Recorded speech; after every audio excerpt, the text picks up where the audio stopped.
knockers on you, and you were looking pretty emotional after that game. Can you talk about what it was like preparing for this final game? Yeah, I mean, I'm not going to lie. I pretty much did a pretty good job all week of keeping my mind off of it up until about last night.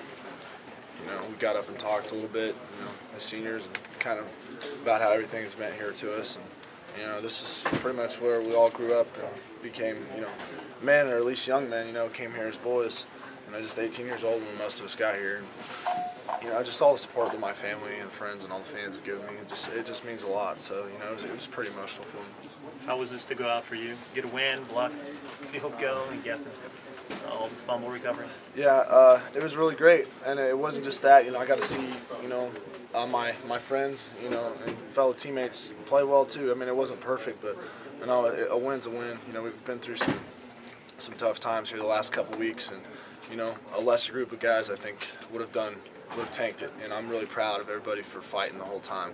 You know, maybe all the scoreboards for the last couple of weeks maybe didn't say that, but we've been fighting the whole time. So I'm really proud of this group of guys. Will K-State football persevere? Is this K-State football persevere, and I'll support, you know, whatever decision they make with whoever they make, and I'll always bleed purple and I'll always be here for these young guys if they ever need any advice. What do you think of these group of guys that are going to be back next year? I think there's going to be a lot of them. I think they've got a lot of talent. You know, we're going to have to pick up a few guys here and there to help, but I think there's a lot of guys coming back that are going to be able to do a lot for Kansas State. Can you talk about that moment with Coach before the game? Embrace looked a little longer than some.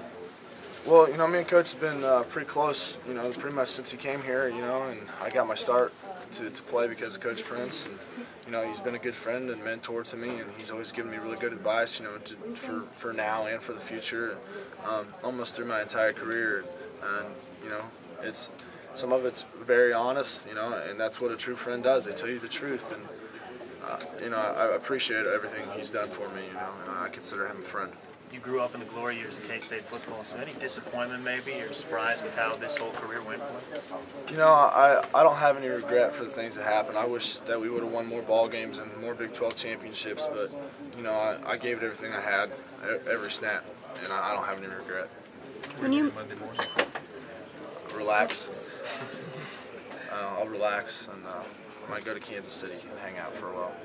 When you made the decision to walk onto this team, could you have imagined your career here? Everything that's happened? You know, if I would have told everybody that I imagined this, they would have called me crazy. But, you know, some of the things that I've accomplished here, I set goals for when I came here. But I'd be lying if I didn't say I exceeded some of them. Was blocking field goals one of those goals, or did you? You know, I just always thought, you know, blocking field goals has never been something I thought was very easy to come by. But, you know, Coach Rogers is our special team coach, does a phenomenal job. Put me in this situation and the place and the time to be able to do that, you know, 3 times this year, and, which is really cool. It's a good feeling to block those. You know, they're game-changing and momentum changers. What did you do after the game? You guys went over to the band, and I know you and I think Reggie stayed around a while. Then you went over to the stands. What did you do? What were you doing? I was just, you know, saying, you know, hello to my girlfriend and all my family. You know, some of my friends were there. You know, not everybody came down because it's a little bit of a walk from where they sit. Sang the fight song, and you know, everybody just kind of said your goodbyes. I mean, it's not goodbye forever, but I mean it's goodbye to K-State football. You know, as far as wearing the purple. How did Phil conducting the band right after that game? Well, I definitely don't have as much rhythm as Vlad, you know, but it was a neat feeling to be able to be up there, and the band's always an amazing part of K-State, and I think, you know, our fans are awesome too, and I appreciate everybody there being here early, you know, for the seniors, and, you know, staying until the very end of the game.